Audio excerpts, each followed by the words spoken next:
Bonsoir à tous, chers amis, bonsoir à tous. Nous sommes cette semaine dans la quête des émotions. Comment faire? Non, c'est pas cela, c'est l'autre. C'est Jean-Claude qui a tout pris. Comment faire pour. Jean-Claude, il en a une dizaine. Est-il possible de contrôler ses émotions? Ça, c'est la question que nous allons débattre ce soir tous ensemble. Et c'est justement en rapport avec la période dans laquelle nous sommes, la période du Homer. Et c'est pas seulement la période du Homer, c'est aussi la paracha Emor, qui s'écrit avec les mêmes voix Emor, Homer. D'accord? Presque la même chose, les mêmes syllabes, etc. Et on a fait un tour de table juste avant pour savoir est-ce que quelqu'un peut vraiment contrôler ses émotions. Donc une personne a dit que c'est une personne qui est très émotionnelle et que pour elle c'est très difficile de contrôler ses émotions.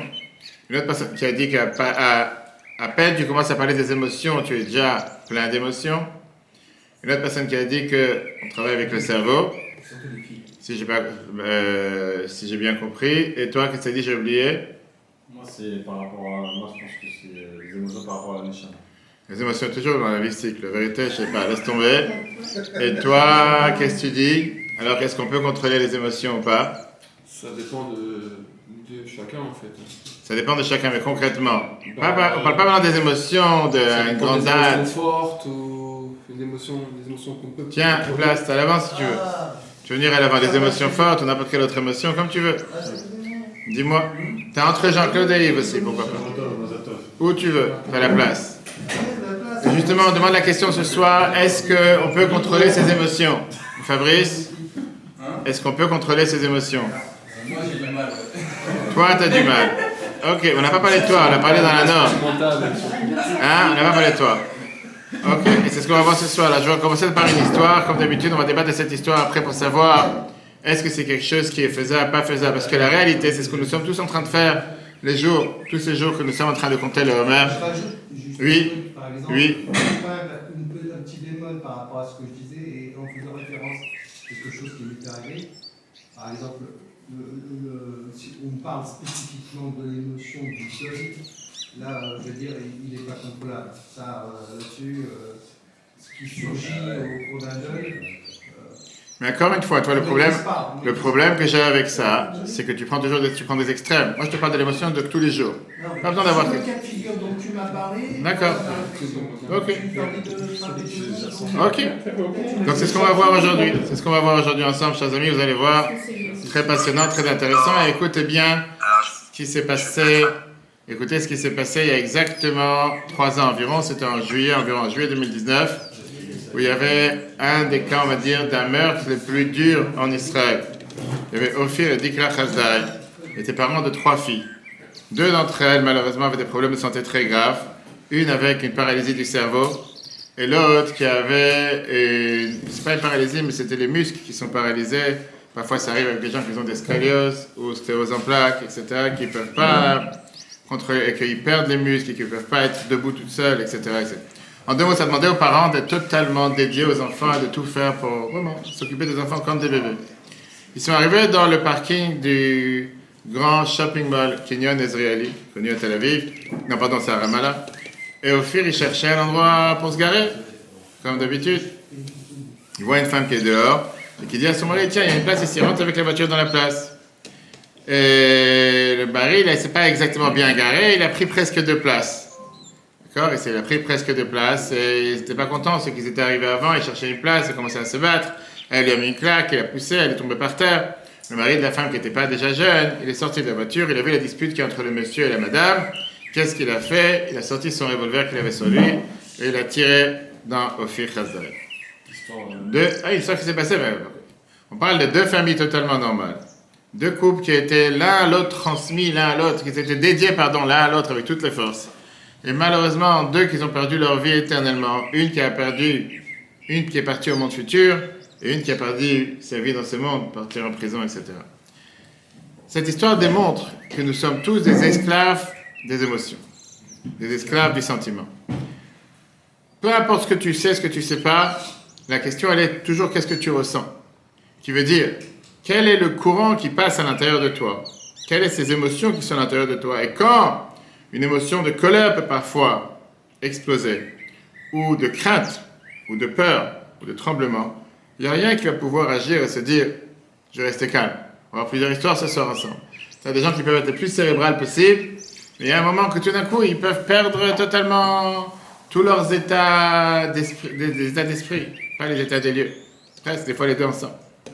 Mais la vérité, c'est comme j'ai dit tout à l'heure, il ne faut pas aller dans l'extrême. Chacun connaît ça dans sa vie. Quand parfois tu te lèves le matin et tu entends l'alarme qui vient te réveiller et tu fermes l'alarme parce que tu n'es pas intéressé à te lever maintenant, tu as envie de dormir encore quelques minutes, ou parce que quelqu'un il a peur de recommencer encore une nouvelle journée, ou quelqu'un qui mange des fois en trop, quelqu'un qui s'énerve et qui dit quelque chose qu'il regrette après, ou bien que tu vas téléphoner au milieu de la nuit à quelqu'un que tu n'as pas le droit de parler avec lui. En deux mots, il y a une personne qui raconte comme quoi une personne proche qu'il a eu une difficulté, il a eu un problème de santé dans la famille. Et il était totalement perdu, il ne savait pas comment agir. Il n'arrivait pas à se concentrer, il n'arrivait pas à trouver quelque chose de calme, il se réveillait la nuit plein de sueur. Passé quelques jours, il s'est rendu compte que grâce à Dieu, il n'y avait rien, ce n'est pas la crainte qu'on lui a fait. Et ça se passe parfois parce que les gens, ils lisent, parfois les gens lisent trop de documents médicaux sur Internet et ils pensent qu'ils connaissent tout alors que ce n'est pas les bons diagnostics. Mais ça voulait montrer quoi? Ça montrait qu'il n'y a pas de sens à ce que tu peux connaître, comprendre, analyser. La question elle est quelles sont les pulsions, parfois internes, émotionnelles qu'une personne a et qui fait que la personne est totalement perdue. Malheureusement, on a ça très couramment en Israël avec ce qu'on appelle les Nivgae Harada, les blessés à chaque fois qu'il y a une attaque terroriste, encore comme la semaine dernière, par émotion. Parfois ils se perdent, ils n'ont rien eu, ils n'ont pas eu le couteau, personne ne les a touchés ni quoi que ce soit. Et malheureusement, ils sont parfois totalement bouleversés de ce qu'ils viennent de voir, une attaque au couteau en face de leurs yeux, ou un tir en face des yeux, ou du sang par terre. Ils sont totalement choqués. Et que parfois, c'est des gens qui restent avec des traumatismes qui sont durs à gérer pendant longtemps. Ils n'arrivent pas à dormir la nuit, ils n'arrivent plus à se retenir par la toilette, etc., etc. C'est des fois des longues peines, on va dire, des gens qui sont avec une blessure qui n'est pas comptabilisée, parce qu'ils n'ont pas été opérés, ni quoi que ce soit. C'est beaucoup plus grave. On a vu ça dans la Torah tout au début de la création. Le premier que la Torah nous en parle, c'était bien sûr Adam. Adam, Dieu lui a donné le devoir de ne pas manger de l'arbre de la connaissance. Mais quand la femme d'Adam, à Ève, et le serpent, ils ont essayé de l'inciter ou essayé de le séduire en face de ce merveilleux fruit, il n'a pas pu se retenir face à ce désir. La même chose on a vu avec Caïn et Ève. Caïn qui s'est imaginé comme quoi il est tellement énervé contre son frère. Et pareil, on a vu ça avec la génération d'Or Palaga, qui était la génération qui se sont révoltés, si on peut dire, contre Dieu. Mais non, ça c'est pour les émotions, on va dire, hors normes. Les émotions qui sont spéciaux. D'accord? Mais la nature humaine, elle est faite de sorte qu'en règle générale, ce qui motive une personne, c'est pas tellement ses connaissances, mais c'est son trait de caractère, ses émotions. Tu peux parler sur Dieu du matin jusqu'au soir, je crois en Dieu, j'ai confiance en Dieu. Mais en réalité, c'est envers quoi tu as des émotions. Ça, c'est ce qui va faire agir une personne. Quelqu'un, il a de l'amour ou de l'émotion face à l'argent, face au manger, face à une bonne vie, face à la réussite. Et ça, c'est ce qui va le propulser pour vouloir aller de l'avant. Ce qui va le propulser pour pouvoir faire ce qu'il a envie de faire dans la vie. Tout le temps que tu n'arrives pas à avoir cette même émotion envers Dieu, les autres choses prennent place. C'est pas pour rien que la Torah te dit tous les matins, tu as le devoir de dire dans la prière, Ve'ahavta et Hashem Elokecha, tu aimeras Dieu ton Dieu. Parce que tout le temps que tu ne transposes pas cet amour vers les choses matérielles ou n'importe quelle chose que tu peux avoir envers Dieu, difficile de dire que tu auras le même amour face à Dieu que quand tu as un amour face à quelque chose de matériel ou autre chose. Maintenant, le problème est, comme il a dit soulevé tout à l'heure le rabbin Yves, qu'il y a parfois un manque de relation entre le cerveau et le cœur. Ce qui veut dire, parfois tu peux essayer de chevaucher un éléphant. Pour ceux qui reviennent de Thaïlande, ils ont vu, c'était les taxis en Thaïlande jusqu'à aujourd'hui, que parfois tu peux vouloir aller très loin, mais quand tu es sur un éléphant, tu es très petit. Ne joue pas le malin, comme on dit. Ça ne va pas t'aider à faire le malin. Tu ne vas pas aller très loin. Maintenant, à chaque fois que le chevaucheur, on va dire, qui pèse 80 ou 100 kg, ou peu importe, 120, il est sur l'éléphant, mais l'éléphant pèse 6000 kg. Si jamais tu commences à l'énerver, tu risques d'être propulsé très très loin. Tu es comme une mouche par rapport à... Tu vois absolument rien. Pourquoi? Parce qu'il est beaucoup plus fort que toi. Et donc, C'est vrai que le cerveau, il est très élevé, il est très important. Et l'éléphant, il est très lourd, il est très bas.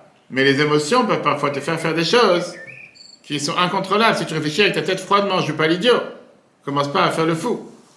Mais parfois, tu ne vas pas réfléchir avec ta tête, tu vas réfléchir avec les émotions. Parce que tu lui as demandé d'aller à droite, il est parti à gauche. Tu vas commencer à lui mettre une claque. Et je pense pas que c'est toi qui vas gagner. N'est-ce pas? Elle rigole, ça veut dire qu'elle a déjà essayé. Maintenant, la question qui se passe, c'est est-ce qu'on peut contrôler les émotions? Est-ce que tu peux vraiment te dire, j'ai envie, mais je ne veux pas. J'ai envie de contrôler, mais je ne vais pas le faire. Est-ce que bien c'est quelque chose qui est incontrôlable, c'est quelque chose que tu ne peux pas faire? Comment tu peux faire en sorte de créer des émotions pour en faire de quelque chose de spirituel? Envers aimer Dieu, etc. Et d'ailleurs, c'est ce qui se passe en ce moment dans ces jours, le conte du Homer, qu'on doit parler avec son animal, qui veut dire parler à cette partie qui est totalement simple, bestiale, animale, qui est à l'intérieur de chacun d'entre nous. Et c'est ce qu'on fait maintenant pendant 7 semaines, on tient maintenant 3 semaines, qu'on essaie de la réveiller, de la préparer pour pouvoir recevoir la Torah, le Mont Sinaï, à la fête de Shavuot. Regardons cette mitzvah qui est écrite dans la paracha de cette semaine. Après, il y aura une heure de colle. Regardons la mitzvah qu'on voit toute cette semaine, qui est la paracha des morts, la mitzvah du Homer. Et qu'on essaie de faire tous les jours, même quelqu'un qui a raté la bracha une fois, il peut le refaire, il peut continuer à faire tous les jours sans bracha. Regardons le premier paragraphe, Vayikra, chapitre 23, la paracha de cette semaine. Daber el Bnei Israël, parle au peuple juif. Matalem, tu leur diras, Kitavo el Haaretz, quand vous arriverez en Israël, je saute, vous amènerez le Homer, le chiffre 2, ou Sfartem lachem machorat à Shabbat, vous devrez compter depuis le lendemain du Shabbat, on a parlé longuement Shabbat, que ça veut dire. Le Homer, Shava Shabbatot, Mimot, Yen a 7 semaines pleines, 7 semaines entières, cette année c'est exactement cette configuration, puisqu'on a commencé à compter le Homer samedi soir et on termine vendredi soir. Ok? Et après on devait amener le sacrifice de Shavuot. L'été n'a pas encore commencé, même si aujourd'hui il a fait 25-30 dans certains endroits. L'hiver est terminé, le printemps arrive et le champ commence à se remplir de blé. On a envie de couper les gerbes de blé pour en profiter. Et là, la Torah te donne 3 mitzvot à l'époque. Première chose, il fallait couper les premiers blés. Les premiers blés qui étaient avec une quantité qui s'appelait le Homer, comme aujourd'hui on a 1 kilo, 500 grammes, etc. Le 16 Nissan, le lendemain du premier jour de Pessah, il fallait amener ce blé dans le temple, vers le temple, dans le Beth Amikdash, le balancer dans le temple. Sfirat HaHomer, il fallait maintenant compter 7 semaines, 7 x 7, 49, jusqu'à Shavuot. Et Shavuot, on a amené les 2 pains. 50e jour, on a amené les 2 pains du nouveau blé au temple. C'était le jour qui était la différence avec Pessah, qu'on n'avait pas de pain. Mais il y a beaucoup de questions qui se posent ici. Pourquoi tout d'un coup amener un sacrifice de l'orge qui a poussé dans les champs? Pourquoi attendre 49 jours? C'est ce qu'on n'a jamais vu ailleurs. C'est très bien qu'à l'époque, la Torah considérait l'orge comme un manger qui est pour les animaux. Les coqs, les oiseaux, c'est pas un animal, des pains d'orge n'existaient pas à l'époque. Aujourd'hui, c'est aussi moins courant. En général, on considère que la farine d'orge, c'est une farine qui est beaucoup plus dure, ça fait beaucoup épaisse, c'est difficile à faire avec ça du pain, et c'est considéré comme une farine de pauvre, alors que la farine de blé, c'est une farine qui est plus adaptée pour les humains. Alors pourquoi on ne pouvait pas amener les 2 pains à partir d'un nouveau blé? Ou bien de donner de l'importance au blé, pourquoi aller chercher de l'orge? Surtout que le seul sacrifice de tous les sacrifices qu'on amenait de l'orge, c'est le sacrifice de la femme Sota qui s'était détournée, qui a été soupçonnée d'avoir commis l'adultère, de se détourner de son mari, et elle devait amener un sacrifice d'orge. Pourquoi? Parce que la Torah dit, puisqu'elle a été soupçonnée d'avoir fait quelque chose qui est bestial, animal, pour ça elle devait amener du manger d'animal. Et pourquoi tout d'un coup on serait tous considérés comme des animaux une fois qu'on est sorti d'Égypte? On est en train de raffiner notre personne. Regardez le chiffre 2, c'est la question que Rabbi demande. Dans l'écoute Sichot 1, page 266, je peux tourner les plateaux si vous voulez, c'est pas fait pour regarder, moi je vais tourner, il n'y a pas que pour toi. La question qui est demandée, Rabbi dit pourquoi le Korban à Homer, pourquoi le sacrifice du Homer, Shonem Mikol HaKorbanot, il est différent de tous les sacrifices où bas même et serré, mais il vient de l'orge. Mais là, si tu parles du sacrifice de la femme Sota, la Torah te donne une raison pourquoi. Mais quand tu parles du Homer, c'est quelque chose qui est difficile à comprendre. La deuxième question que j'ai dit, pourquoi compter le Homer? Pourquoi tout d'un coup compter depuis que tu as amené le sacrifice d'orge, qui était le lendemain de Pessah, jusqu'au sacrifice qui a été d'amener les pains en blé pour la fête de Shavuot? Est-ce qu'on a déjà vu que la Torah te dit qu'il faut compter les jours entre Sukkot et Hanouka? Tu ne comptes pas? Il faut compter les jours entre Hanouka et Purim? non plus. Purim Pessah, non plus. Chacun il a un calendrier chez soi à la maison. Aujourd'hui, on a toutes les applications possibles et nécessaires. Tu peux savoir quand est-ce va tomber Kippour dans 1000 ans. Pas besoin de compter. C'est incroyable. C'est pas parce que tu vas compter, que ça va changer quoi que ce soit. Juste avant de venir, j'entendais un discours avec les enfants à la maison. En 82, que le Rabbi parlait, qu'est-ce que tu gagnes de compter le temps? Que tu le comptes pas, il passe. C'est pas en comptant que ça va changer quoi que ce soit. Sur l'importance du homme, mais de valoriser le temps. C'est tout un discours que la ville a prononcé le jour de son 80e anniversaire. Et j'étais présent dans ce discours, en 11 décembre 82. Mais là, la question elle est, qu'est-ce que tu gagnes en comptant? Qu'est-ce que tu vas faire en comptant? Tu gagnes rien de spécial. Alors bien sûr, tout le monde te dit, non, c'est pas que tu comptes des jours juste pour compter des jours, tu te prépares à Shavuot. Parlons clair, entre tous ceux qui sont ici présents ce soir. Je pense pas parce que tu as compté, tu te sens plus près de Shavuot que si tu n'as pas compté. D'accord? En tout cas, je parle pour moi. Tu comptes, parce que la Torah te dit qu'il faut compter. Dire que tu te prépares à Shavuot. Je sais que, j'attends impatiemment le gâteau au fromage. Arrête. Tourne pas la tête. Qu'est-ce que tu tournes la tête? À qui tu te la racontes, comme on dit? J'attends d'écouter les 10 commandements encore une fois. Dimanche 5 juin, on va écouter les 10 commandements, les 6-6-20. On compte, la Torah te dit de compter. En quoi tu te prépares? En quoi tu as changé? Ça, c'est ce que le Sefer HaChinuch, la mitzvah 306, il te dit. Compter les 49 jours du Homer. Commence depuis le 16 Nissan. Parce que c'est la Torah qui te dit, le but qu'on est sorti d'Égypte, c'était pour se préparer au Mont Sinaï. La Torah te dit pour montrer comme quoi on est prêt avec cette passion et qu'on est tellement, on va dire, ces émotions de pouvoir se préparer. Finalement, on va recevoir la Torah comme un esclave qui compte les jours qu'on lui dit, ou un détenu, qu'on lui dit dans 49 jours tu sors de détention, donc il va compter 49 jours, il attend de pouvoir sortir. Ok. Mais c'est ça qui rend compliqué la question. Parce que comme je dis, si c'est comme ça, pourquoi on compte à l'envers et pas à l'endroit? Pourquoi on dit le premier jour du Homer, deuxième jour du Homer? Le Homer, c'est ce qu'on a amené le premier jour de Pessah, le deuxième jour de Pessah, le sacrifice d'orge. On aurait dû dire, on est maintenant à 49 jours du don de la Torah, on est à 48 jours du don de la Torah, on est à 47 jours du don de la Torah. Compter en avant, pas compter en arrière. C'est comme des enfants en général.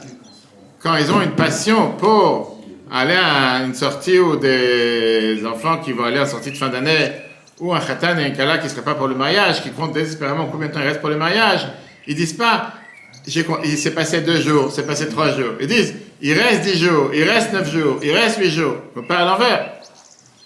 Le Sefer HaChinuch, il comprend cette question. Et te donne une réponse qui est difficile à comprendre. Il te dit, ça qu'on compte là, Homer, que c'est passé tant de jours et on ne compte pas combien il reste, parce qu'on ne voudrait pas se rappeler au début de notre comptage, de notre compte, combien de temps il nous reste. Si tu commences à compter et tu dis, il reste 49 jours, tu vas laisser tomber après 3 jours. Et alors que si tu dis, j'ai déjà compté 1 jour, 2 jours, c'est plus facile. Je vous ai dit, c'est difficile à comprendre pourquoi. Parce que la réalité, ça c'est facile à dire quand tu es 1, 2, 3. Mais quand tu es au 37, au 38, au 39, au 40, c'est la même chose. Tu vois pas de fin à l'histoire. Alors que si tu aurais commencé par 49, ça aurait été peut-être plus facile. Mais non. Et la question principale, et c'est quelque chose qui est général avec cette fête, la fête de Shavuot, c'est que la fête de Shavuot se suit à cause du compte du Homer. Et c'est pas une préparation. Je veux dire, la fête de Shavuot, c'est la seule qui n'a pas de date dans la Torah, comme on a parlé de Shabbat. La fête de Shavuot, tu dois la fêter quand? Une fois que tu as compté 50 jours. Et donc, si jamais tu as passé cette ligne, qu'on a cherché le mot Shabbat, j'ai toujours pas oublié de chercher après, de passer cette zone avec les différents times, les différents horaires, qui fait que tu risques de sauter un jour ou perdre un jour, tu dois compter tes 50 jours, tu fais ton Shavuot à toi-même. Parce qu'en règle générale, à l'époque, ça ne bougeait pas tellement. On savait très bien que la fête de Shavuot, c'est le 6-6, le jour du matin de Torah. Maintenant, si c'était comme aujourd'hui, qu'on sait que Rosh Chodesh Iyar, c'est toujours 2 jours, et Rosh Chodesh Sivan, c'est toujours 1 jour, ça tombait toujours le 6-6-20. Mais si Rosh Chodesh Sivan, c'était 2 jours, t'as encore 1 jour de comptage. Shavuot, c'était le 5-6-20. Et si Rosh Chodesh Iyar, c'était 1 jour, et donc il manquait 1 jour, donc le Shavuot, c'était le 7-6-20. Et donc, quel est le but de compter comme un animal? Encore une fois, on compte ces comptes basés sur le sacrifice d'orge, ça qui est soi-disant pour préparer la fête de Shavuot. Comme si tu n'as pas compté, la fête de Shavuot ne va pas venir. C'est comme si je te dis Shabbat, tu n'as pas envie de te préparer pour Shabbat. Shabbat arrive. Que tu veux ou pas, ça rentre à 20h45. Tu veux ne pas être prêt. Et c'est pas parce que tu t'es pas préparé que Shabbat ne rentre pas. Tu n'as pas compté les 49 jours du Homer, mais Shavuot arrive. Alors tu n'auras pas été prêt. Mais Shavuot, il est là. Troisième question qui est la plus dérangeante avant d'entrer dans les réponses, c'est ce bloc de 49. Ce bloc de 49, c'est la seule mitzvah que la Torah elle te dit, tu n'as pas le droit de rater un jour. Tu as raté un jour, tu ne peux plus faire la bracha. Tous les autres mitzvahs, on te dit, bien sûr, si tu peux compter, il faut compter, même sans bracha. Tous les autres mitzvahs, tu te dis que chaque jour est nouveau. Tu ne perds pas à cause de hier, et le passé ne détruit pas le présent. Quelqu'un qui n'a pas mis les tefilines pendant 90 ans, parce qu'il ne savait pas qu'il fallait mettre les tefilines. 90 ans, il a rencontré un shliach, un Seine-et-Marne, qui est venu le voir, il a dit, c'est bar mitzvah, c'était bar mitzvah, je lui ai dit, mets les tefilines. Aujourd'hui, il fait bar mitzvah à 90 ans, comme s'il avait 13 ans. Et combien de chances on a à chaque fois qu'on rencontre, encore hier, pendant la Brit Mila, si vous vous rappelez, j'ai mis les tefilines avec 4 personnes, dont le frère de celui qui était à côté de moi pour tenir le bébé, qui m'a dit qu'il a mis une fois dans sa vie. Mais ce n'était pas la seule fois, il a mis la deuxième fois hier. Et il a 40 ans. Il y avait une autre personne à côté qui était dans le jardin en train de manger, que je suis parti lui demander de mettre les tefilines, et qui me disait, non, moi je ne les mets pas, je les ai mis à ma bar mitzvah et ça s'arrête là. Je lui ai dit, mais regarde ton ami, il les a mis. C'est pas possible. Je te montre la photo, il l'a mis. Et là, il était d'accord, il a mis les tefilines. Pareil, tu parles des gens que pendant des dizaines d'années, ils n'ont pas mis. Mais c'est pas grave, la Torah te dit, même si tu n'as pas mis pendant des années, tu peux mettre aujourd'hui. Ça, tu vois, c'est que tu n'as pas raté. D'accord? Pareil pour la circoncision. Quelqu'un qui n'a pas fait à 8 jours, il peut faire à 20 ans, 30 ans, 50 ans, 70 ans, sans différence. Moi-même, je suis occupé de dizaines. La semaine dernière, quelqu'un en Seine-et-Marne, qu'on a organisé la circoncision, il avait 34 ans. C'est jamais trop tard, dans une clinique. Exactement. Pareil pour le Pidyon Aben, rachat du premier-né. Quelqu'un qui n'a pas fait le rachat du premier-né à l'âge de 30 jours, il peut le faire à 99 ans, s'il n'a pas été racheté à 30 jours. Et pareil pour une choupa, quelqu'un qui s'est marié avec sa femme et qui n'a pas fait une choupa juive, et qu'après il a appris les lois, il a pris la beauté de faire un mariage, il peut très bien faire une choupa plus tard. Donc il n'y a pas ça n'a pas fait le passé, t'as raté, c'est trop tard. Sfirat HaOmer est la seule mitzvah de toute la Torah qui est hors norme. C'est un bloc qui doit être que tu dois toujours te rappeler tous les soirs de compter si tu as perdu un jour ou si tu as fait tchouva le jour de l'Akba Omer, il te manque quelque chose d'essentiel. Le Ba, qui est le Ba, la halakha de l'autre, te dit même tu n'as plus le droit de compter. C'est une avis, c'est pas la halakha. Le Mechaber, le Beth Yosef, il te dit tu peux compter sans bracha. C'est ce qu'on a l'habitude de faire. Maintenant la question elle est pourquoi? Pourquoi cette mitzvah elle est hors norme? Pourquoi c'est un bloc? Ou tout ou rien. Alors c'est très bien que dans la Torah ça n'existe pas une chose pareille. Je parlais de ça dans un autre cours cette semaine. Donc la Torah elle est totalement contraire au fait de dire c'est où tu fais tout ou tu fais rien. La Torah, chaque pas c'est important. Même quelqu'un qui ne fait pas Shabbat à 100%, c'est bien qu'il fasse 1 heure, qu'il fasse 2 heures, qu'il fasse 3 heures. L'avantage des gens qui sont au Bet Rabat, j'ai dit quand les gens ils viennent de faire Shabbat à Bet Rabat, ils disent comment ils sont venus. Je fais l'avantage d'être au Bet Rabat, c'est que chaque minute qu'ils sont au Bet Rabat, ils sont sur Shabbat à 100%. Alors ils ont fait 3 heures Shabbat, ils ont fait 4 heures Shabbat. Et si je fais un discours de 2 heures, c'est 6 heures Shabbat. Là, ça va, ils ont fait encore plus de temps. Ça, des fois, on fait exprès. Et s'ils dorment au Bet Rabat pendant le discours, ils ont même la mitzvah de dormir pendant Shabbat, dans le Bet Rabat, pendant l'office. C'est toutes les qualités possibles et imaginables. Maintenant, le point qu'il rajoute sur cette mitzvah de Sfirat HaOmer, c'est que c'est la seule mitzvah dans laquelle on devient tous des kabbalistes. On devient tous des kabbalistes, c'est là que tu as des juifs qui ne s'apprennent pas la Kabbale. Tu as des juifs qui disent je ne comprends rien à la Kabbale. La majorité du peuple, les juifs arrivent le Homer, on devient des kabbalistes pendant 49 jours. La prière qu'on fait après, on va compter le Homer. On dit à Dieu, Ribbon Shalom, qu'on puisse mériter de réparer tout ce qu'on a pu faire de mal dans les différents sphirotes, Chesed de Gvura, Chesed de Netzach, on commence à dire différents. Maintenant, depuis quand on a fait du mal à un trait de caractère avec lequel on aurait pu éventuellement agir, on ne sait même pas ce que c'est. La majorité d'entre nous, on dit des mots sans comprendre. Mais on dit que Dieu fasse que ça soit considéré comme si j'ai réparé toutes les fautes qui auraient pu dépendre de ces 7 attributs avec lesquels on fait le monde. Première semaine, on n'aurait pas tout l'attribut de chesed, de bonté. La deuxième semaine, on n'aurait pas tout l'attribut de rigueur. Troisième semaine, l'harmonie. Ah, de quoi tu parles? Harmonie, rigueur. Tu comprends quelque chose? Tu dis des mots. On est bien obligé de dire que ce qu'on fait, on n'est pas bête, on n'est pas tous des animaux. Il y a certainement quelque chose de beaucoup plus profond à tout ça. Et c'est vraiment une transformation. C'est un voyage interne que chacun d'entre nous passe pendant cette période du Homer, dans les points les plus profonds de notre âme, qui prépare notre personnalité pour pouvoir recevoir la Torah. Et là, on va voir exactement c'est quoi ce qui se passe pendant cette 7 semaines, et pourquoi c'est important de monter sur le train, pourquoi c'est important d'en profiter, et pourquoi on va voir que oui, contrairement à ce que certains ont dit tout à l'heure, on peut oui contrôler nos émotions. On peut quoi? On peut oui contrôler nos émotions. Un petit bambou alors. J'ai dit que tu avais raison, je t'ai dit même que j'étais appelé Rabbi tout à l'heure. La fête de Pessah, c'était quoi? Si on revient en arrière, la fête de Pessah, c'était le dévoilement de Dieu. Le peuple juif n'était pas du tout prêt. Qu'est-ce qui s'est passé? Qu'est-ce que ça fait encore? Excuse-moi, mais on peut contrôler. J'ai sorti un cas, par exemple. Mais j'ai pas fini. Enfin, J'ai compris ce que tu as dit, mais j'ai pas fini.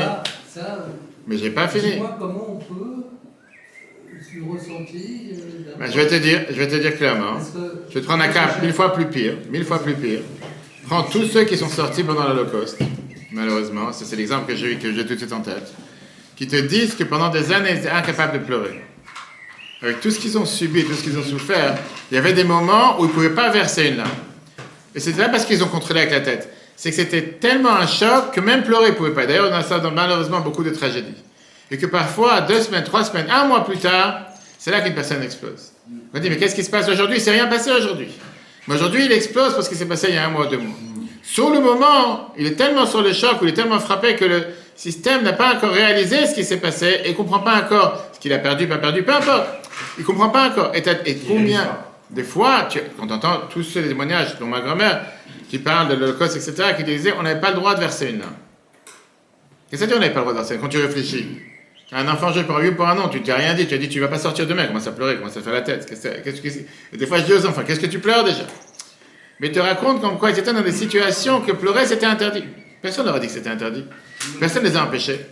Mais c'était une situation qui savait que on est en mode action, on est en mode survie. Maintenant on ne peut pas pleurer. Maintenant on doit chercher à se sauver, rester en vie, garder la tête froide. Après ça, on va arriver, on n'a pas encore fini. Dieu s'est dévoilé au peuple juif pendant la sortie du mont Sinaï. Dieu il a dit clairement, on dit dans la Haggadah, Ani velo malach, Ani velo hachaliach, moi et pas un ange, moi et pas un envoyé de Dieu. Et Dieu il a sorti le peuple juif avec une main forte. Personne n'était préparé pour cette sortie. Personne pensait qu'il allait se passer une telle sortie. Et au contraire, Dieu il a dit à Moshe dans la Torah, attendez, regardez, méditez, vous allez voir le sauvetage de Dieu. Mais ça, c'est quelque chose qui s'est passé une fois. Une fois que Dieu il a agi, on va dire, par en haut, maintenant Dieu il te dit, maintenant je t'ai donné la corde, à toi d'agir. À toi de commencer à agir naturellement. Et là, la personne s'est rendue compte qu'elle est toujours affaiblie, toujours rattachée à son âme animale. Quand le miracle disparaît, la personne reste encore petit, faible, encore avec sa crainte de survie. Il est toujours inquiet avec qu'est-ce que je vais manger, qu'est-ce que je vais boire, où je vais être plus important. Et ces questions sont beaucoup plus importantes pour lui. Mais quand tu réfléchis à ce qui s'est passé à l'époque, des millions de personnes sortent sur la parole d'une personne. Moshe qui est venu leur dire que Dieu a dit qu'ils vont sortir d'Égypte. Qui ne savent ni comment ils vont manger demain, ni comment boire, ni où dormir, ni rien de rien. Il n'aurait pas fait un plan qu'ils vont faire maintenant le tour du monde, je ne sais pas, visiter l'Asie, etc. Rien, il n'a rien dit. Dieu, il a dit maintenant il faut sortir. Et comme ça, tu as des millions de personnes, tu vas pas dire qu'ils sont tous bêtes. Parce que c'était la main de Dieu qui les a fait sortir. Très bien. Mais une fois que cette main de Dieu s'est enlevée, l'âme animale est revenue. Et la Torah te raconte. Qui commence à pleurer à Moshe en disant préfère retourner en Égypte parce qu'on avait des sushis gratuits. On avait les concombres, on avait le poisson gratuit. Le lendemain, il commence à pleurer parce qu'il n'y a pas de pain. Le lendemain, il commence à pleurer parce qu'il n'y a pas de viande. Tu dis, mais qu'est-ce qui se passe? Pendant des semaines et des semaines, vous êtes partis, vous êtes sortis. Vous n'êtes pas soucié à un instant de qu'est-ce que vous allez manger demain. Et Dieu il a tout fourni. Il y avait même les 5 à 7. Les habits étaient nettoyés, les habits grandissaient ensemble avec eux. Il y avait la manne qui tombait du ciel, il y avait le puits de Myriam, il y avait les cailles qui tombaient. Imagine-toi aujourd'hui, tu vis dans un monde où il n'y a pas de frigidaire, il n'y a pas de congélateur. Il n'y a pas de mettre à manger pour demain. Ça c'était la manne. Tu n'avais pas le droit de garder pour le lendemain. Et néanmoins, on voit comment ils étaient capables de survivre. Mais dès que cette main divine a été mise de côté, parce que ce n'était pas quelque chose qui était censé durer éternellement, tout d'un coup, ils ont commencé à se poser des questions. Qu'est-ce qu'on va manger demain? Donc, le baromètre pour savoir quelle est notre âme animale, c'est pas que l'animal est la personne, la création, la créature la plus proche de l'humain. Mais l'animal, c'est l'humain lui-même. C'est le niveau, on va dire, 2.0 de l'animal dans la rue. C'est la mise à jour d'un animal, c'est un upgrade. C'est-à-dire la mise à jour. C'est-à-dire que quelqu'un, il peut faire parfois des planifications sur le long terme, mais l'animal, c'est quelqu'un qui cherche à survivre à l'instantané. Qu'est-ce que je vais faire maintenant? Qu'est-ce que je vais faire demain? Un être humain, il sait comment penser. Un animal, il sait comment vouloir. Maintenant, de suite. Parce qu'elle cherche ses instincts de survie tout de suite. Elle ne cherche pas, elle ne planifie pas pour demain. Tu as déjà vu une fois un chat ou un chien qui va te dire bon, maintenant je vais manger un morceau de gâteau parce que je vais garder un morceau pour demain. Je sais pas, peut-être il y a des gens qui vont me contredire, j'ai jamais vu, mais en général, il a dans l'assiette, il mange l'assiette. Il se pose une question, ce qu'il y aura demain. Il ne pose pas de question, qu'est-ce qu'il va avoir demain? Ou il va avoir, il ne va pas avoir. C'est pas voir, il va chercher, il va aller faire un trou dans une autre poubelle. Il va trouver quelque chose. D'accord? Et la réalité, elle est que jusqu'à ce que l'homme réfléchisse, l'animal qui est à l'intérieur de lui, parfois, il peut sortir, il peut commencer à exploser, il peut commencer à dégénérer, à tout perdre. Et c'est exactement la même chose avec cette partie animale qui est à l'intérieur de chacun d'entre nous, qui vient par des pulsions sentimentales fortes que le cerveau ne peut pas être en compétition avec eux. Ces pulsions sont beaucoup plus fortes. C'est pas pour rien que quelqu'un a dit ça tout à l'heure. Le mot Azaken écrit dans le Tanya, on peut revoir sur l'application et Torah, dans le chapitre 9. Tous les cours de Tanya qu'on a vus. Que l'âme divine est dans le cerveau et l'âme animale est dans le cœur. C'est toi qui as dit ça, non? C'est qui a dit que... Hein? C'est toi qui a dit ça. Que l'âme divine est dans le cerveau et l'âme animale est dans le cœur. Parce que l'âme divine peut planifier sur le long terme. Ça, elle est dans le cerveau. L'âme animale est dans le cœur. Le cœur, il est plein de sang. Et ça, c'est l'humain. Parce qu'en réalité, le fait d'avoir cette pulsion à l'intérieur du cœur transforme ça en profit, en bénéfice, en gain de pouvoir obtenir tout de suite ce que je désire. Viens, mais dans la mitzvah du Homer, qui était de quoi faire, après qu'on est sorti physiquement du terrain Égypte, une fois qu'on est sorti du territoire égyptien, maintenant on a le devoir de quoi faire, de commencer à raffiner notre personnalité, raffiner notre âme animale. On amène ce sacrifice à base d'orge pour justement commencer à travailler notre partie la plus prématurée, la partie qui est la moins travaillée. On se rappelle que Dieu, il a investi à l'intérieur de nous. Mais Dieu, il a voulu qu'on puisse s'élever de toutes ces choses matérielles, grossières. Le fait de pouvoir se raffiner, de passer de l'orge au blé, de l'animal à l'humain. Et ça a pris 50 jours. Qu'à ce moment-là, on pourrait être un humain comme il faut. Mais pour ça, il faut savoir contrôler son animal. Qu'est-ce qui se passe entre l'orge et le blé? On ne se suffit pas seulement d'amener ou de sacrifier son animal, mais on rentre dans les détails de tout ce qui sont les sentiments animaux. Et ça, c'est les 40 jours du Homer. On va passer chaque instinct naturel et vérifier, est-ce que ce que je vais faire aujourd'hui, ça a à faire avec mon âme animale ou à faire avec mon humain? Est-ce que je vais mettre à l'intérieur, diluer mon sentiment avec le cerveau pour que le sentiment ne va pas agir et les émotions ne vont pas agir de manière instinctive? Ou bien je vais reconnaître que peut-être mon cœur veut une chose, mes pulsions veulent une chose, mais mon cerveau demande de faire autre chose. Et maintenant on passe à cette sphirote. On va tout de suite voir aujourd'hui ensemble. Qu'est-ce que ça veut dire, ces 7 traits de caractère qu'on purifie, qu'on raffine pendant ces 7 semaines? Ça, c'est, si on peut dire, l'arc, la tablette des sentiments avec lesquels on agit tous les jours, les émotions avec lesquelles on agit tous les jours. Les 3 premières, qui sont Chesed, Gvura et Tiferet, qui veut dire la bonté, la rigueur et l'harmonie, en hébreu moderne, veut dire s'attacher, reculer, avoir pitié. Est-ce que je cherche à m'attacher envers l'autre ou envers la chose? Ou bien prendre mes distances avec une compréhension et un sentiment que c'est la bonne action à faire? Chaque action qu'on fait dans la vie est une conséquence de ces 3. Une de ces 3, pardon. Ou je me rapproche, ou je m'éloigne, ou bien j'agis avec le cerveau et je fais une union de deux. Première sphère, premier attribut, première sphère, c'est le chesed. Chesed, c'est quoi la bonté? C'est de vouloir s'étendre, de vouloir donner, de vouloir se sacrifier.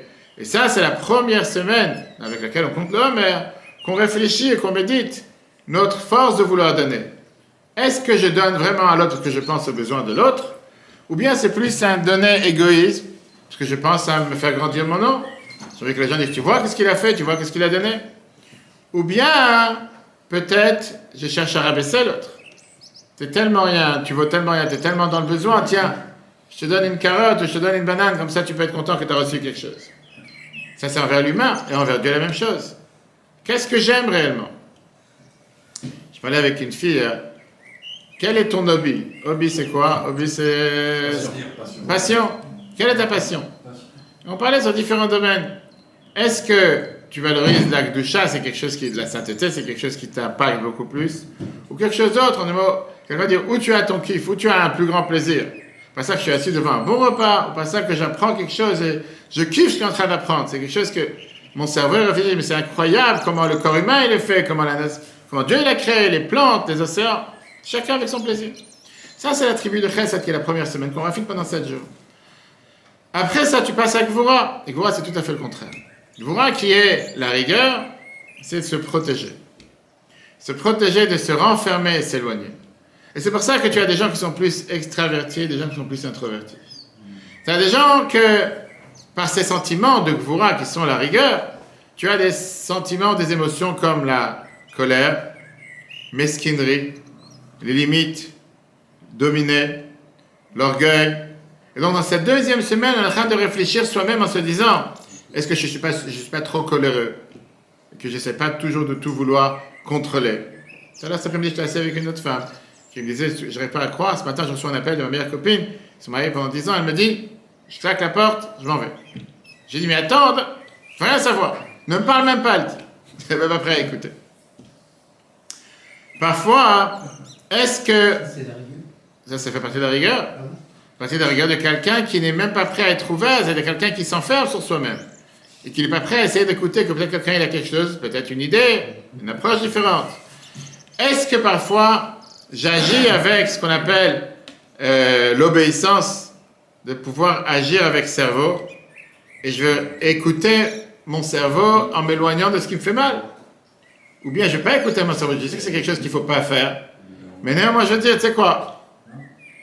Je vais m'inquiéter aujourd'hui ce qui va se passer dans 40 ans, si j'ai fumé ou pas. Fume, prends ce que tu as envie. Dans 40 ans, tu auras les poumons noirs, tu perdras de la peinture blanche, c'est pas grave, qu'est-ce qu'il y a? Tu peux changer la peinture. C'est pas si grave que ça. Il y a des gens pareils. Pareil, quand tu parles envers Dieu, qu'est-ce qui m'énerve le plus? Avoir perdu de l'argent ou avoir profané le nom de Dieu? T'écoutes là-bas, sur le rabbin. Qu'est-ce qui m'énerve le plus? Avoir perdu de l'argent, profané le nom de Dieu. Qui je protégeais le plus? Est-ce que je cherchais à protéger ma gloire ou protéger l'honneur de Dieu? Est-ce que je sais dire non, être rigoureux, avec des pulsions ou des fantasmes que je sais que Dieu ne veut pas que je fasse? Est-ce que quand je passe dans un magasin où ça sent tellement bon ce sandwich, je sais pas, jambon beurre, je vais me dire, tu sais quoi, je ne vais pas me retenir, le bon Dieu me pardonnera. Ou bien tu vas dire non, le bon Dieu il dit non. Je vous ai raconté plusieurs fois l'histoire avec celui qui était dans l'avion, qui n'avait pas quoi manger, et que le rabbin il a dit, il faut absolument que tu manges cachère, et qu'il n'avait pas mangé pendant une journée et demie, et finalement il a atterri à l'aéroport, et que la seule chose qu'il y avait ouvert à l'aéroport, c'était cette charrette de kebab avec les saucisses. Et il appelle ce rabbin et dit, maintenant je vais acheter 2 sandwichs, un pour moi, un pour toi, je vais manger en pensant à toi. Parce que, pourquoi Dieu m'a mis dans une telle situation? Et il lui a dit, c'est là que tu commences à voir est-ce que tu es un animal ou un être humain. C'est là que tu commences à voir est-ce que tu réussis à te contrôler ou pas. Troisième sphira qui est Tiferet, l'harmonie. Ça représente la miséricorde. Et c'est pour ça que dans cette semaine, on va voir, est-ce que j'ai la force de pouvoir m'élever, surélever, surmonter mes émotions ou mon cerveau et donner à quelqu'un qui ne mérite pas? Est-ce que je suis capable d'entendre la détresse de l'autre? J'ai des messages tous les jours, avec parfois des gens que tu n'as pas parlé pendant 2 ans. Tu leur as laissé des messages plusieurs fois, tu n'ont jamais rappelé. Mais le jour où ils ont besoin de toi, ils se rappellent que tu existes et qu'ils savent que quand ils t'appellent, tu réponds juste après. Et tu as toujours ce débat à l'intérieur. Est-ce que je vais dire, pendant 2 ans tu m'as fait attendre? Au moins 1 an et demi. On fait un décompte de 6 mois. Dans 1 an et demi, je te réponds. Ou bien tu vas dire, quelle différence? La personne n'a pas vu, il n'a pas compris. Il t'a demandé, réponds. Et c'est toujours le débat. Est-ce que je dois le faire ou je ne dois pas le faire? Ça, c'est les 3 premières semaines. Prochaine semaine, c'est Netzach, Hod, Yesod, qui sont ce qu'on appelle, c'est les piliers supporters du toit. On appelle ça les piliers porteurs. D'accord? Parfois, on a du mal à pouvoir agir avec ces 3 premières semaines. Dieu nous donne des forces comme Netzach. Netzach, c'est le fait d'être têtu. Têtu qui veut dire de décider que je vais le faire, ce qu'on vient de voir les 3 premières semaines, malgré que ce n'est pas facile. Oui, ma tête, mon cerveau me dit, ou mon sentiment me dit, il ne faut pas le faire. Réponds pas. Fais-le traîner. Je t'ai envoyé un WhatsApp, pas grave. Tu sais qu'il faut répondre tout de suite. C'est quoi, c'est de l'orgueil? C'est un peu avec l'orgueil. Parfois, une personne va dire, j'ai pas envie de répondre. Je suis pas dans la... Netzach te dit, tu sais quoi, je veux quand même le faire. Hod, qui est la prochaine, ça c'est ce qu'on attribue de l'humilité, le contraire de Gvura, qui était la rigueur, qui était l'orgueil. Le fait d'être avec cette humilité, être humble, le fait d'être reconnaissant. Je parlais tout à l'heure avec quelqu'un en disant que les gens savent beaucoup plus prendre que donner. Ça c'est le monde dans lequel on vit. Et les gens, parfois, pour pouvoir dire merci ou envoyer une lettre de remerciement, ça leur prend tellement difficile. Et quand ils t'ont appelé avant Pessah, qu'ils n'ont pas comment faire Pessah, il faut que tu leur envoies un don, il faut que tu leur envoies une aide, il faut que tu leur envoies un colis. C'est les premiers à t'envoyer 3 fois par jour, ils t'ont appelé, t'ont envoyé des WhatsApp. j'aurais besoin de M. le rabbin, je ne sais pas comment faire les fêtes. Et quand tu leur dis, vous savez quoi, avec plaisir, on va s'occuper de vous. La seule chose que je vous demande, envoyez une lettre de remerciement ou quoi que ce soit. Tu as des gens que... Moi, j'ai envoyé. Je peux envoyer, laisse-moi tranquille. Et je ne parle pas de ceux qui sont présents ici. Des gens, je parle avec des shluchim, Keren Esther, des gens religieux, pratiquants. Je parlais avec quelqu'un tout à l'heure. Parce qu'il m'a envoyé une lettre, sur une lettre que j'ai envoyée il y a 6 mois. J'ai dit, c'est pas mal.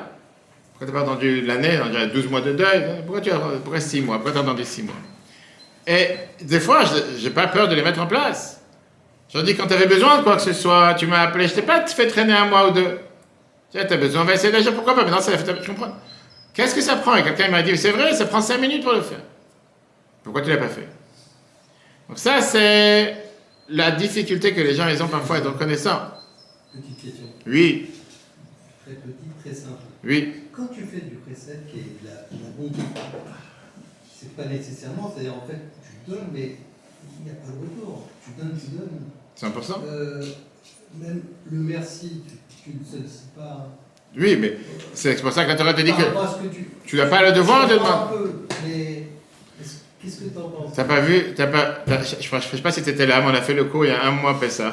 Et une des questions qu'on a posées, qu'on peut voir sur l'application Torah, comment ça se fait que sur la Haggadah, il n'y a pas de bracha, il n'y a pas de bénédiction sur la Haggadah? On demandait la question, pourquoi sur la Haggadah il n'y a pas de bracha? Baruch ata Hashem, que Dieu nous a ordonné de raconter la Haggadah. Et a priori, c'est la mitzvah de la Torah, la mitzvah de ce soir, on doit raconter l'histoire de la sortie d'Égypte. Et qu'est-ce qu'on avait répondu? C'était déjà une bénédiction encore. T'es sûr? Vous avez sûr? Tu vois, si Dieu n'aurait pas dit qu'on n'a pas redonné une claque, il y avait autre chose. Qu'est-ce que tu as besoin d'avoir un ordre pour remercier sur les miracles? Si on aurait dû lui donner une bénédiction, ça veut dire que tu aurais dû dire, Vetsivanu, Dieu m'a ordonné de dire merci. Ah, puisque tu ne m'as pas ordonné, pour ça je ne dis pas merci. On a dit qu'il n'y a pas de bénédiction sur la Haggadah parce que ça devrait venir de soi-même. J'ai fait tellement de miracles avec toi, j'ai pas un devoir de te dire, et n'oublie pas de dire merci. La moindre des choses, j'ai fait un miracle, dis merci. C'est pour ça qu'il n'y a pas de bénédiction. Ça, c'est la réponse. Bien sûr que quelqu'un ne fait pas ça, il attend le merci, il n'attend pas le merci. Mais je parle par rapport à la autre personne, la personne qui a reçu. Et que parfois une personne, pourquoi cette difficulté, on a vu ça plusieurs fois dans les cours précédents qu'on peut revoir, sur l'application Torah et les podcasts. Difficulté de dire merci, ça veut dire que je te dois quelque chose. Et les gens, par nature, n'aiment pas être redevables. Comme on n'est pas redevable, on n'aime pas dire merci. Mais on est schizophrène du merci. On est formaté du fait que quand on se lève le matin, la première des choses, qu'est-ce qu'on dit? Modéani, ça veut dire quoi? Merci de m'avoir donné mon âme. Oui, c'est pas un dû. On commence cette file-là, le premier mot, qu'est-ce qu'on dit? Odou Lachem, Kiruvishmo, merci Dieu. On finit Baruch Shamar, qu'est-ce qu'on dit? Misma le Toda, encore une fois. On est schizophrène de dire merci. Mais pas juste en train de dire des mots avec la bouche. Dans la tête. Oui, je me lève le matin et je ouvre les yeux. Merci Dieu, c'était pas dû que je me réveille ce matin. C'était pas une obligation de se réveiller ce matin. C'est écrit nulle part que j'ai un certificat d'expiration 120 ans. Ça dure tant d'années et après. Rien n'est garanti, rien n'est. Yesod, qui est la troisième du deuxième set de 3, ça c'est le fait de pouvoir s'attacher, jusqu'à parfois s'attacher intimement. Pardon, grâce au lien qui a été créé. Et enfin, la dernière semaine, qui est la semaine de Malchut, la royauté, ça c'est déjà la force d'exécution. Qui veut dire de pouvoir prendre tous ces 6 attributs avec lesquels on a pu agir différents jours et mettre ça en action. Parce que parfois ça peut rester cérébral, ne pas descendre dans l'action. Et ça, tout ce que je viens de vous dire, c'est pas moi qui le dis, c'est le Tanya, Y Kodesh, Siman 15. Regardez comment le Morazakan explique ça de manière tellement belle. Chiffre 3. Midot, Nechlakot, Beder, Akla, les attributs, les traits de caractère se divisent en général en 7. Chol, Prater, Midot, Sheba, Adam et tous les détails de ces traits de caractère qu'il y a chez l'humain, Baot viennent, mais Achat, mais Sheba, Midot, Elou, une de ces 7 traits de caractère. Midot, Achet, c'est l'attribut de bonté, les HP, Ablikvul, vouloir donner sans limite. Chiffre 3, oui. Oui. Les HP, Ablikvul, de donner sans limite. Midot, Akvura, la rigueur, les Tzamtzem et les HP, ou bien de contracter, de ne pas vouloir donner. Ou de ne pas vouloir du tout influencer. Midat Arachamim, qui est la miséricorde, les Rachem, d'avoir pitié. Celui qu'on peut avoir pitié sur lui. Oui, Midam Mutsa, ça c'est l'intermédiaire entre Gvura et Chesed, entre bonté et rigueur. Et puisque c'est Midam Mutsa, c'est l'intermédiaire, c'est pour ça que ça s'appelait Tiferet. Qu'est-ce que ça veut dire Tiferet? C'est l'harmonie. C'est un habit qui est avec différentes couleurs. C'est vrai qu'un habit blanc, ça peut être très beau. C'est vrai qu'un habit noir, ça peut être très beau. Mais un habit tricolore, comme le drapeau français, ça peut être mieux. Il faut que tu aies plusieurs couleurs Quand pour une femme, des fois une robe avec des fleurs, c'est plus beau qu'une robe toute noire. Tu as des gens qui vont dire non, mais aujourd'hui c'est très classe, quand je parle avec mes filles. Il faut dire non, aujourd'hui c'est très à la mode, très classe. Quand tu vas en soirée, de sortir en noir. Moi je me bats avec eux, je leur dis qu'est-ce noir. Qu'est-ce qu'il y a de noir? Noir de haut en bas. Quelque chose, je sais pas, des fois avec des couleurs, ça peut être différent. Qu'est-ce que je comprends dans les habits des femmes? Rien. Mais peu importe, c'est toujours bien, c'est toujours une discussion pour débattre. Mais c'est vrai que tu fais c'est l'harmonie d'avoir plusieurs couleurs mélangées. Natsar, c'est le natsar de bas de convaincre et de pouvoir se tenir contre celui qui voudrait empêcher cette influence. Yosod, c'est quelque chose de pouvoir s'attacher.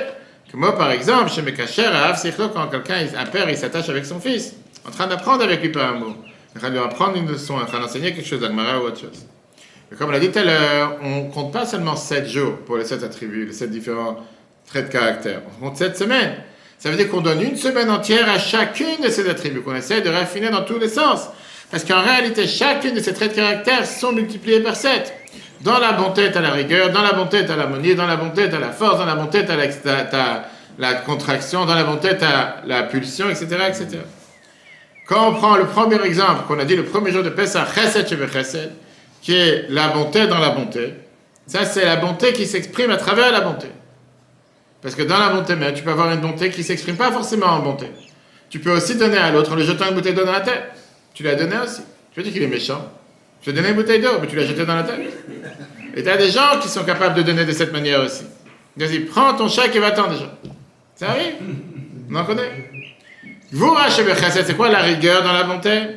C'est le fait de pouvoir avoir de la rigueur pour exprimer de la bonté.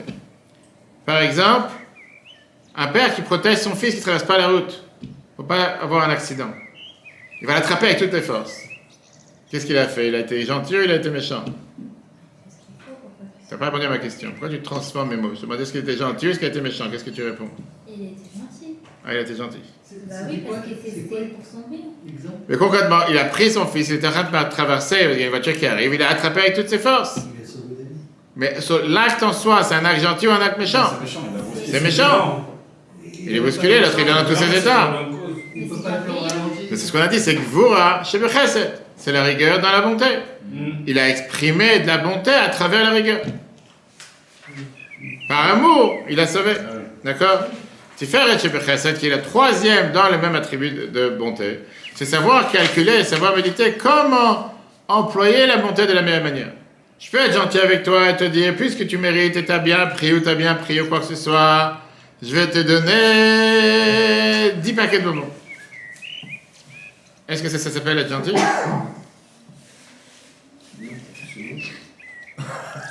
C'est scolaire. Elle est perdue. Attendez, laissez-la réfléchir, elle est perdue. C'est le du chantage. Tu réfléchis à cette question. Et vous pouvez répéter? Ah, t'es en train de dormir? Non. Donne-lui un café. Si tu as dit que ton fils, il a bien appris, il a eu de bonnes notes, et pour ça tu peux le récompenser, tu lui envoies 10 paquets de bonbons, tu lui donnes. Est-ce que ça s'appelle être gentil? Mais il y a certainement d'autres manières. Tu peux pas répondre à la question. Je me demande est-ce que c'est gentil ou méchant? Dis-moi, gentil ou méchant? C'est gentil. Merci. Quelqu'un d'autre? Derrière le dentiste, il a gagné. Toi, tu vas aller donner 10 paquets de bonbons à ton fils parce qu'il a bien appris. Non, T'as dit que c'est gentil, t'es pas gentil alors? Bah, c'est gentil dans le sens où il sera content, l'enfant. Mais Tu rigoles. Non, mais t'es vraiment sincère dans ce que tu es en train de dire? c'est. Il a appris quelque chose, tu lui amènes 10 kilos de bonbons dans la tête. C'est normal qu'il. Et ça, c'est. Non, pas parce que. Tu sais que ça veut dire 10 kilos de bonbons pour un enfant, tu sais qu'il est capable de finir? Bah, c'est malveillant. alors, C'est la parce que carotte. on sait que Malveillant. il va être malade en lui. Alors pourquoi? Alors ça s'appelle pas être gentil. Ah oui. Ouais, Mais c'est ce que tu vas faire. Je plains tes Non, enfants. je- En vérité, je les plains. En vérité, je les plains. Pas plus. Hein? Ça peut être perçu comme une récompense. Si tu lui donnes- Comment ça peut être parti? C'est pas 10 kilos de bonbons, effectivement. C'est ce que je t'ai dit, tu as donné 10 paquets de bonbons. Parce qu'il a bien. J'ai dit 3, j'ai pas dit 3, j'ai dit t'as donné 10. ouais. Ça, c'est ce qu'on vient de voir. Qu'est-ce que ça veut dire? Tiferet Shebe Chesed, savoir tempériser. Dans la rigueur. Savoir temporiser, savoir dans la bonté. Mettre cette harmonie dans la bonté, c'est-à-dire de donner la bonté de la meilleure manière. Pas parce que j'ai envie d'être gentil comme madame, que je dirais pas son nom pour pas lui faire honte, parce que si tout le monde la suit, qui est prêt à donner 10 kilos de bonbons pour un enfant qui a appris, je plains cet enfant. Je sais pas s'il va dormir la nuit. Je sais pas s'il va dormir la nuit, que Dieu nous en préserve. Je sais pas ce qu'il va te faire. Tu auras des bonbons dans le lit, dans l'oreiller, va savoir que Dieu nous en préserve. 10 kilos de bonbons, le pauvre, tu l'as rendu malade. C'est un piège. Tu vas lui donner Bien sûr, tu vas lui donner le mérite, tu vas le récompenser, mais tu vas limiter ce que tu vas lui donner. Tu ne vas pas lui donner sans limite. Pas parce qu'il aime un gâteau d'anniversaire, il va manger tout le gâteau pour lui. Ça va le rendre malade. Netzach Shebechesed, c'est quoi? C'est le fait de se forcer à vouloir aller même dans un chemin, même quand pour toi, c'est pas difficile à vouloir faire. Comme j'ai dit tout à l'heure, des fois, tu as des choses que tu n'as pas envie de faire, tu n'as pas envie de donner, et quand même, tu vas te forcer à le faire, même si tu n'as pas envie de le faire. Et pareil avec tous les autres attributs de caractère. Encore une petite intervention. Avec grand plaisir. Ta réflexion là sur le choix de la récompense. Oui. L'idée quand même, c'est peut-être une incitation à travailler plus, mais la contrepartie, c'est vrai que c'est mal choisi, mais je veux dire, si c'était une contrepartie tout à fait digérable. D'accord, enfin, c'est ce que j'ai dit tout à l'heure. L'idée de base, c'est quoi? C'est plus l'incitation. Voilà, Je vais te donner un autre exemple. Je vais te donner un autre exemple pour que tu comprennes. Puisque ton enfant s'est bien comporté ce soir, et il t'a dit est-ce que je peux voir un film ou est-ce que je peux lire un livre? Je dis bien sûr, tu t'es bien comporté, je te laisse lire.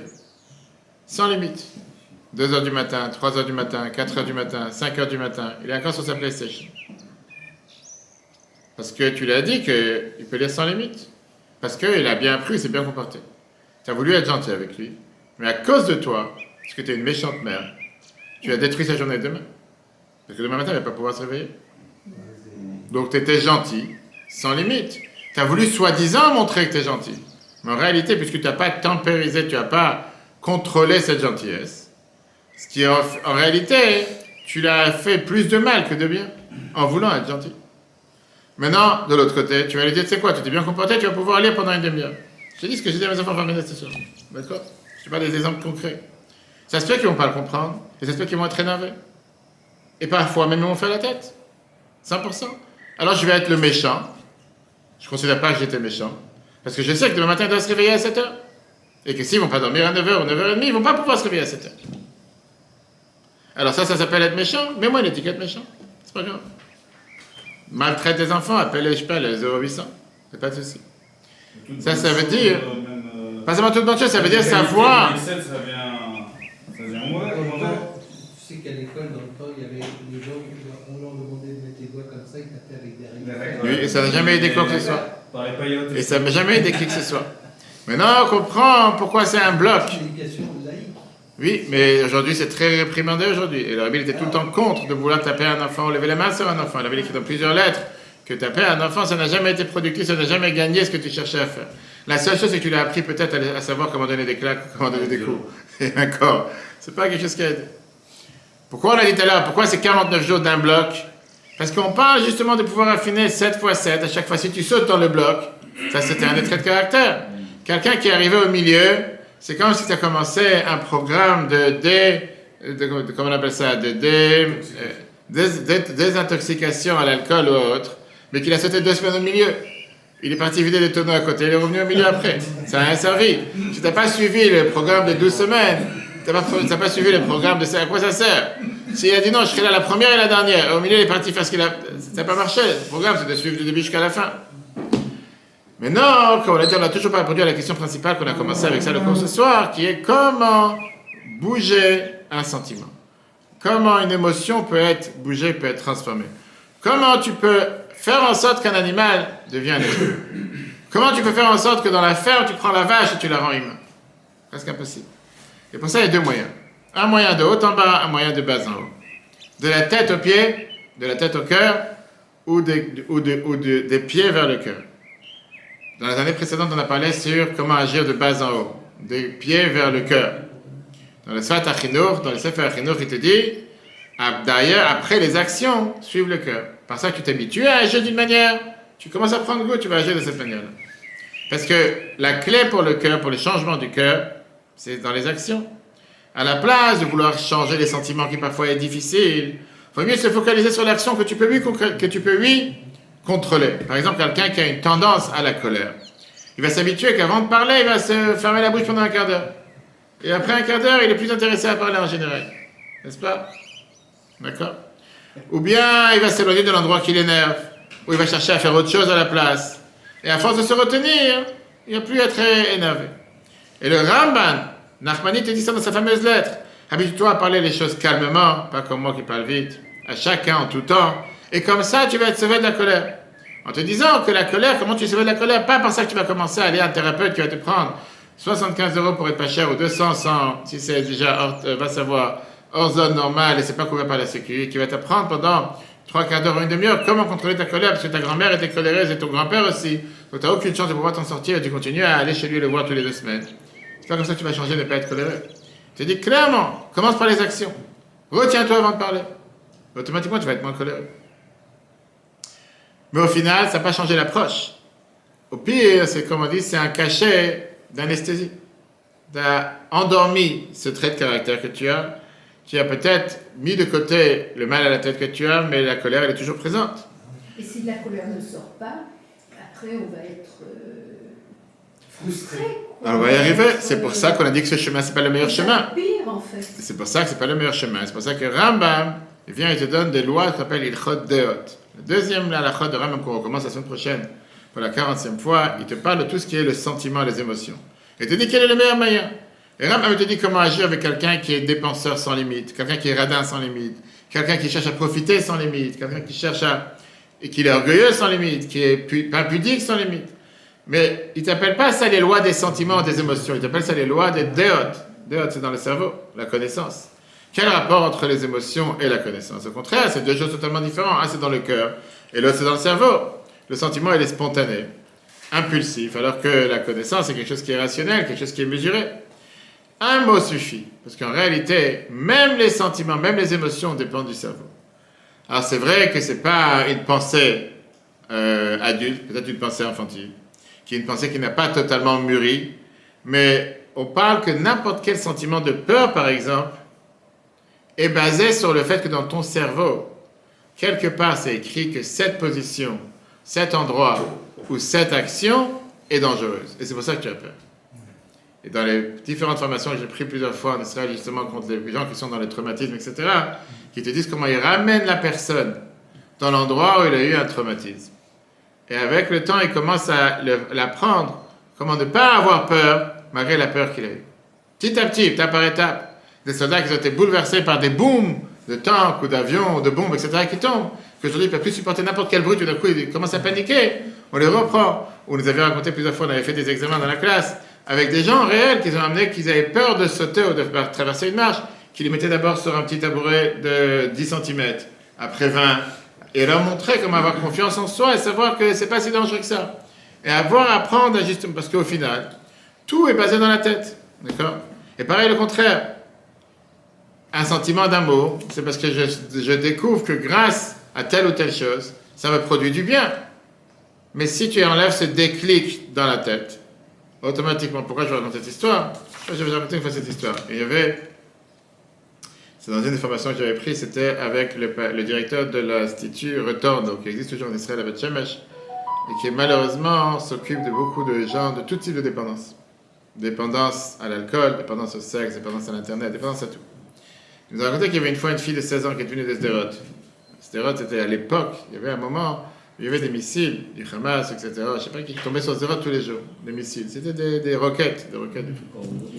Et malheureusement, aujourd'hui, c'est la norme, aujourd'hui, on ne fait plus rien. À l'époque, on était encore bouleversés par ce qui se passait.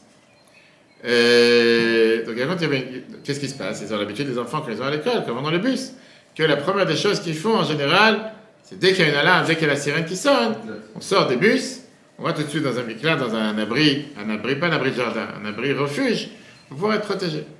Ok. Cette fille, ils étaient en train d'aller à l'école le matin à 8h, les sirènes, le bus s'arrête, on ouvre les portes, tout le monde sort, et une fille qui reste dans le bus. Qui ne sort pas.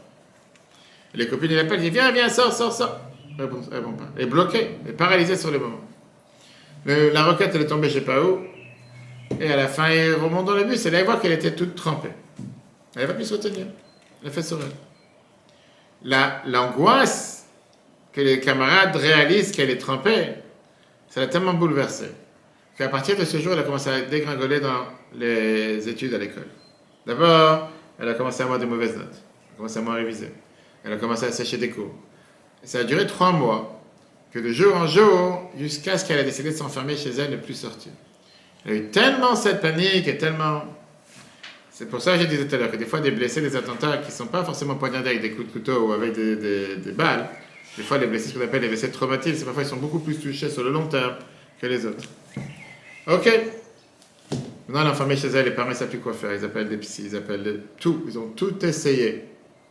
Ils ont tout essayé. Rien. Elle ne sort pas de chez elle. Totalement enfermée, elle n'y mange rien de rien. C'est totalement enfermée sur elle-même. À cause de cette honte qu'elle a pu subir, etc. Un jour, il y a un mariage dans la famille, quelques mois plus tard. Et c'est la cousine qui se marie. Et les parents, ils appellent les parents en disant « Il faut que tu viennes ». J'ai raconté plusieurs fois. Et les parents, ils appellent les parents en disant « Il faut absolument que tu viennes avec toute ta famille réunie ». Ils disent même pas en rêve, parce qu'on va sortir avec notre fille, on va l'appeler Hana pour ce soir. Ça fait des mois qu'elle n'est pas sortie de sa chambre, qu'elle est totalement en déprime, elle ne sort pas. Je t'en supplie, c'est la famille, c'est dommage.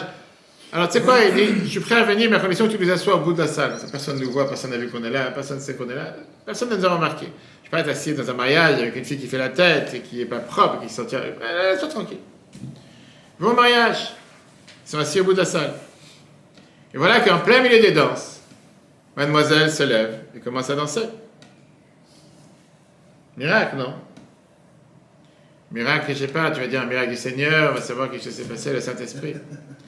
La réalité, qu'est-ce qui s'est passé? C'est qu'elle était assise sur la table, et il y avait une bouteille d'eau. En fait, ce n'est pas une bouteille d'eau, c'était une bouteille d'alcool. Elle a bu un verre, elle s'est sentie très bien. Elle a commencé à avoir un sourire. Elle a bu un deuxième verre, elle a commencé à danser, etc. Là, elle a compris, je vais regarder la fin de l'histoire, elle a compris que, grâce à l'alcool, elle est heureuse. C'est pas une fille bête, c'était une très bonne élève à l'école. Le lendemain matin, elle a décidé qu'elle va prendre des bouteilles d'alcool avec elle à la maison, de la maison pour aller à l'école. Sauf qu'elle savait que si elle vient avec des bouteilles d'alcool à l'école, ils ne vont pas l'accepter. Donc elle a pris des bouteilles de Mé Eden, c'est là comme Evian, les bouteilles d'eau qu'on a ici. Elle vidait le contenu de l'eau, elle mettait l'alcool à l'intérieur, elle prenait même des chewing-gums à la menthe pour qu'on ne sente pas l'odeur de l'alcool. Et comme ça, elle était très enthousiasmée, elle était vraiment joyeuse, comme un juif doit être quand il doit servir Dieu. Et comme ça, elle allait à l'école. Mais malheureusement, à partir de ce moment-là, elle est devenue dépendante à l'alcool. Elle n'arrivait plus à se désintoxiquer de l'alcool. Pourquoi elle nous a raconté cette histoire? Parce que finalement, après quelques mois qu'elle était vraiment, elle buvait des litres et des litres tous les jours. Elle est arrivée chez eux dans cet institut pour se désintoxiquer. Et ce qu'il nous a expliqué, c'est que le problème qu'elle avait, c'est pas l'alcool. Son problème, c'était le fait qu'elle a eu de traumatisme à cause de cette requête, le fait de perdre de confiance en soi et honte de soi-même, qui a fait que la conséquence était qu'à cause de l'alcool, elle a réussi à retrouver un certain équilibre. Mais ce n'est pas la solution. La solution, c'était d'enlever cette crainte qu'elle a eue. Est-ce qu'on l'a vu depuis tout à l'heure? D'accord? Donc, comme on l'a dit tout à l'heure, que tout dépend du cerveau. D'accord? Dans le langage, on va dire, professionnel, en hébreu, c'est un acronyme du mot Efrat, qui veut dire un événement, l'explication d'événement, qui crée l'émotion et qui crée la réaction. Tu penses que l'émotion a été créée de lui-même. La réalité, c'est que l'émotion est une conséquence de l'explication que tu donnes. Par exemple, quelqu'un qui va sur l'autoroute et tout d'un coup, il y a une voiture qui le coupe et qui le met hors de la piste. Il s'énerve, il commence à dire une malédiction et il commence à poursuivre ce voyou pour lui dire qu'est-ce que je pense de lui. Et il voit comment il est en train de couper des voitures de droite et gauche. Et malheureusement, à un moment, il rate le tournant. Il tombe dans un ravin et il finit à l'hôpital. Et... Non, pardon. En suivant l'autre, qui l'a suivi, il voit qu'il a réussi à l'attraper. L'autre, il est sorti d'autoroute. Et en le suivant, il voit que l'autre, où il arrête sa course, a des urgences à l'hôpital avec un enfant plein de sang. Maintenant, là, toute la pensée qu'il a eue pendant les 10-15 minutes qu'il a poursuivi, qui était prêt à le défoncer, tout commence à changer dans sa tête. Comment il a eu même une volonté de s'énerver contre cette personne? Comment il n'a pas compris que cette personne est en danger? Qu'est-ce qui a fait que telle émotion s'est changée en une autre émotion? Le fait que maintenant la conscience a totalement changé. À cause de cette conscience, l'émotion elle a changé. Et donc c'est pour ça qu'on a vu tout à l'heure que la manière de pouvoir changer les émotions, c'est en changeant la conscience, changeant la connaissance.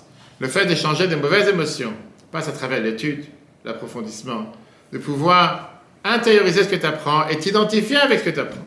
La meilleure manière de pouvoir calmer la peur, c'est pas ça qu'on apprend chez Sha'ar HaBitachon, c'est dans les cours de Sha'ar HaBitachon qui t'apprend comment avoir confiance en Dieu. Pas toi qui as un Dieu sur terre, etc. Comment contrôler l'orgueil, par ça que tu médites que tout ce que tu as, c'est un cadeau du ciel. Et comme ça, tu as ce sentiment de pouvoir être reconnaissant envers Dieu. Et la responsabilité que tu as avec ce cadeau que Dieu t'a donné. Mais le Rambam, il te dit, comme on l'a dit tout à l'heure, que ça, c'est les lois de Deot, de la connaissance, pas de la compréhension. Pourquoi? Tania t'explique qu'est-ce que ça veut dire da'at, c'est quoi la connaissance, c'est le fait de pouvoir s'identifier avec l'idée que tu es en train d'apprendre. De prendre cette idée, de se dire qu'est-ce que ça me parle à moi. De parler dans une langue que tu peux comprendre.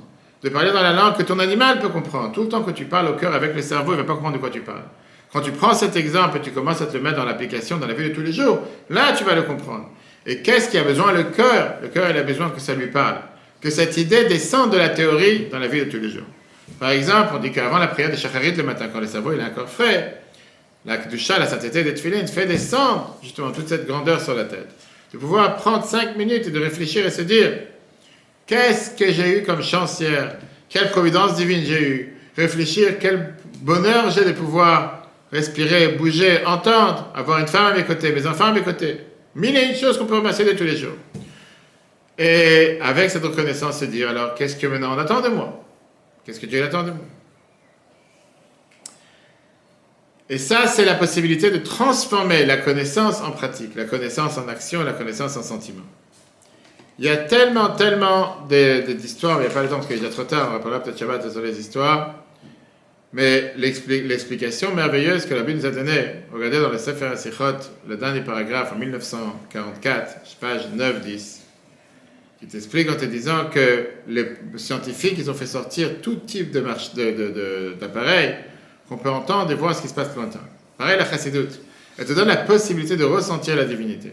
Remercions Dieu qui nous a donné la force de pouvoir penser, de mettre l'homme dans un endroit et dans un autre. Tu peux être sur terre mais réfléchir à des choses qui sont totalement plus haut que les choses matérielles. Ça, c'est ce qu'on appelle dans le langage chassidique le fait de s'isoler.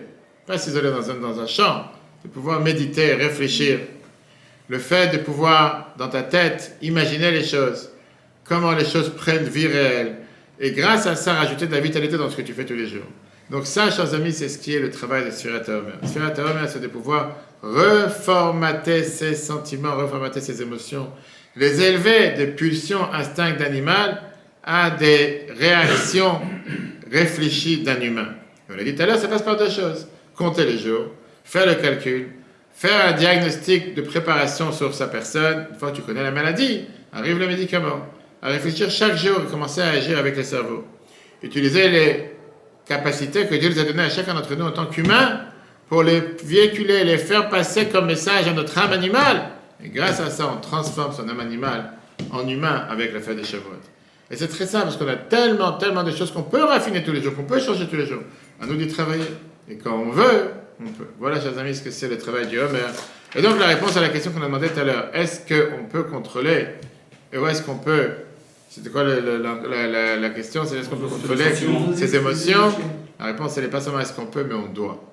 Quelqu'un qui ne le fait pas, c'est un animal.